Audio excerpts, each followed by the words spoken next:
మధ్య మధ్యలో ఎన్ని బ్యాలెన్సింగ్ ఎఫెక్ట్లు వచ్చినా మార్కెట్ మాత్రం మంచి జోరు మీద ఉంటుందనేది మార్కెట్ వర్గాల అంచనా.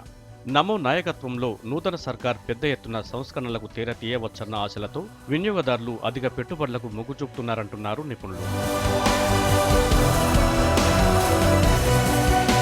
కీలక నిరోధ స్థాయిని అధిగమించి బులిష్గా మారిన మార్కెట్లకు హై రేంజ్కు అంచనా వేయడం కష్టమన్నది ట్రేడర్ల అభిప్రాయం.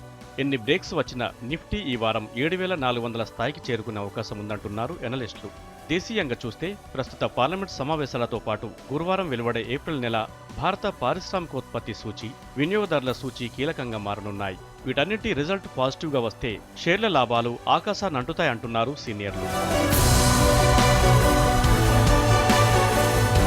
ప్రభుత్వ రంగ కంపెనీ షేర్లైన చమురు, గ్యాస్ వీటి లాభాలు భారీగా రానున్నాయి.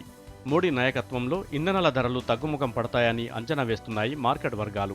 ప్రస్తుతం స్టాక్ మార్కెట్ ఏమాత్రం చేంజ్ అవ్వాలన్నా అది మోడీ సర్కార్ చేతిలోనే ఉందంటున్నారు ట్రేడ్ వర్గాలు.